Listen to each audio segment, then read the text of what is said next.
आत्मा नमस्ते। Good morning everyone. सब कैसे हैं? आज हम पुरुषों के बारे में बात करेंगे। जब बच्चा पैदा होता है तो सबसे पहला पुरुष उसका पिता होता है। उसके बाद भाई, चाचा, मामा, पति, कई रिश्ते होते हैं। इनमें से जो पिता का रिश्ता है उसकी रिस्पॉन्सिबिलिटी बहुत ज़्यादा होती है। भाई की भी रिस्पॉन्सिबिलिटी बहुत ज़्यादा होती है, पति की भी बहुत ज़्यादा होती है।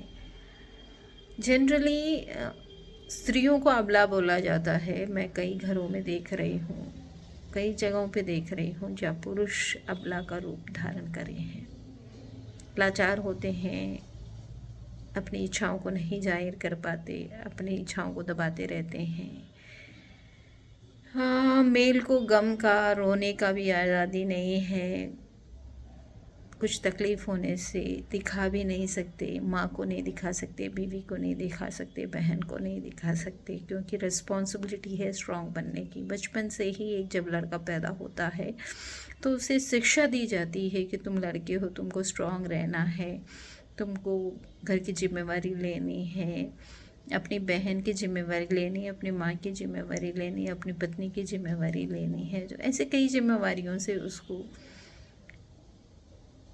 बताया जाता है और वो समझता है कि वो सारी उसी की जिम्मेवारी है और उसी से ज़िंदगी जीना शुरू कर देता है। मैं नहीं बता रही हूँ सब घरों में ऐसा होता है, कुछ घरों में लड़कों को बिगाड़ा भी जाता है, पैम्पर भी किया जाता है।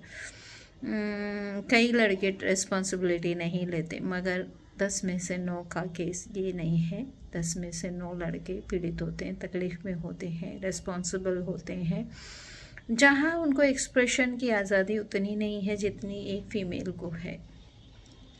फ़ीमेल खुल के अपनी तकलीफ़ों के बारे में बता सकती है, खुल के रो सकती है, खुल के अपने काम का ढिंढोरा पीट सकती है, मैंने ये किया, मैंने वो किया। मगर मेल ये नहीं कर सकता।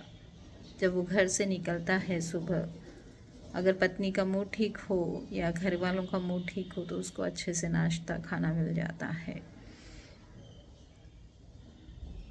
कई बार गुस्से में ही वो बाहर निकलता है, कई बार कंट्रोल करने की भी कोशिश करता है, पर जब ऑफिस जाता है तो ज़रूरी नहीं उसके मुताबिक माहौल मिले उसको। उसके मुताबिक अगर वो नौकरी कर रहा है तो उसका बॉस ज़रूरी नहीं है उसके मुताबिक हो, उसको भी उससे खुश करना पड़ता है। अगर नौकरी नहीं करना है, बिज़नेस कर रहा है तो उसको भी मैनेज करना है, अपने कर्मचारियों को भी उसको मैनेज करना है, खुश रखना है। बहुत सारी तकलीफ़ों के दौर से गुज़रता है मेल। और बिज़नेस अगर कर रहा है तो अपने कस्टमरों को, अपने क्लाइंट्स को, अपने डिस्ट्रीब्यूटर्स को खुश रखना उसको पड़ता है, मैनिपुलेशन यूज़ करना पड़ता है। ऑल द टाइम कैलकुलेशन दिमाग में उसके चलती रहती है और कोशिश यही रहती है कि कैसे ही अपनी आमदनी बढ़ाए ताकि अपनी बीवी, अपने बच्चे, अपने पेरेंट्स को अच्छी ज़िंदगी दे सके। कई बार कुछ मर्द, कुछ जेंट्स, कुछ मेल अपनी ज़िंदगी को यही ध्येय मान लेते हैं कि अपने घर वालों की खुशी में ही अपनी खुशी है। कल एक बंदे आए थे जिनसे मेरी बात हो रही थी और जब मैंने पूछा कि क्या प्रॉब्लम है आपको, उनको प्रोस्टेट की इशू थी। प्रोस्टेट की प्रॉब्लम तब होती है जब आपके हाथों से कंट्रोल निकल जाता है, चाहे वो घर से हो, चाहे ऑफिस से हो, चाहे कहीं भी आप अपने ऊपर कंट्रोल नहीं भी रख सकते हो, तो वो प्रोस्टेट हो जाता है। तो जब मैंने उनसे ये पूछा कि आपका क्या कंट्रोल से बाहर जा रहा है, तो वो लिटरली कुछ पल कुछ बोल नहीं पाए। बोले नहीं, ऐसा तो कुछ नहीं है जो कंट्रोल निकल रहा है या कंट्रोल में नहीं है, मेरी सब सुनते हैं, मैं जो बोलता हूँ वही होता है। फिर मैंने उनसे पूछा कि सच में एक बार समय लेके देखिए कि सुबह से लेके शाम तक आप सिर्फ अपने आप को साबित करने के लिए कंट्रोल कर रहे हो या खुद अपनी खुशी के लिए कंट्रोल कर रहे हो।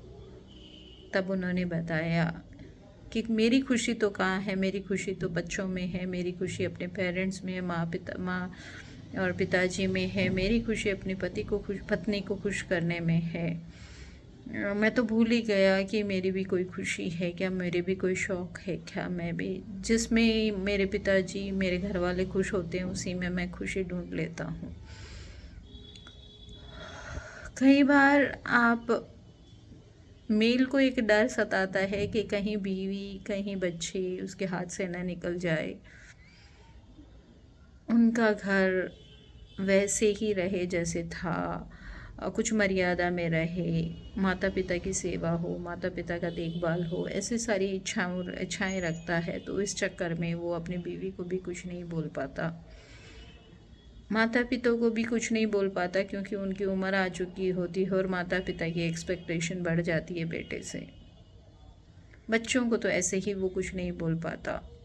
जब घर लौटता है तो बच्चों की स्कूल फीस, बच्चों की ख्वाहिशें, बच्चों की इच्छाएं, पत्नी की इच्छाएं, पत्नी की ज्वेलरी, पत्नी के लिए जो भी सामान चाहिए घर में, घर का सामान, ये सबों का जुगाड़ करने में ही उसका पूरा दिन बीत जाता है। और जब शाम को आता है तो कई बार तो ऐसा होता है कि उसको घर का सामान भी ढोते हुए आना पड़ता है। तो बाई चांस भूल जाता है इस असमंजस में, अपने काम के प्रेशर में, तो उसे उसका भी सामना करना पड़ता है। उस समय घर वाले भी ये नहीं सोचते कि ये अकेला बंदा कितना काम करेगा, लेकिन कहीं हमारे सिस्टम में ही गड़बड़ी है। हमने अपने अपनी रिस्पॉन्सिबिलिटी खुद नहीं ले रखी है, किसी न किसी के ऊपर दे रखी है, चाहे वो पति हो चाहे बेटा हो, कोई ना कोई जिसने रिस्पॉन्सिबिलिटी ली उसके ऊपर और रिस्पॉन्सिबिलिटी डाल दी। मेल पहले डिप्रेशन में इतने नहीं जाते थे, लेकिन आजकल मेल भी काफ़ी डिप्रेशन में जा रहे हैं। नींद नहीं आती उनको, प्रेशर, शुगर, ये सब 40+ होते ही आना शुरू हो जाता है। ओवर प्रेशर ज़िंदगी का झेलते झेलते इनको कई बीमारियों ने घेर लिया है।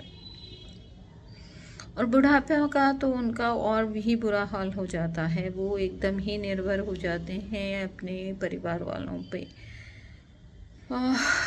कई बार परिवार वाले अगर सही तरीके से उनका व्यवहार नहीं करें तो उनको बहुत तकलीफ़ होती है, लेकिन कहीं बाहर जाके वो कुछ नहीं बोल पाते। फीमेल होती है तो वो तो अपने फ्रेंड्स के साथ, अपने परिवार वालों के साथ, बेटी के साथ शेयर कर लेती है, लेकिन मेल किसी के साथ शेयर नहीं कर पाता। तो जो फीमेल्स ये मानती हैं कि मेल की लाइफ बहुत ईजी है, शायद नहीं है। उनकी ज़िंदगी एक दिन जी के देख लीजिए। क्या हम फीमेल की रिस्पॉन्सिबिलिटी है कि जितने भी मेल हमारे घर में हैं उनका बोझ थोड़ा हम कम कर सकें, उनको परेशान हम कम कर सकें, उनकी रिस्पॉन्सिबिलिटी हम कुछ कम कर सकें, उनकी कुछ जिम्मेदारियां हम ले लें अपने ऊपर। चिंतन करने का विषय है। कम से कम हम उन मेल फिगर्स को अपने घर में जो भी हैं, कुछ घरों में तो एक मेल है और 7-8 जन हैं, और 7-8 जन का टेक केयर करने वाला एक ही मेल है। उसी को पैसा लाना है, उसी को उनकी देखभाल करना है, उसी को डॉक्टर दिखाना है, उसी को सारी ज़रूरतें पूरी करनी है। तो चिंतन करने की बात है। Thank you so much.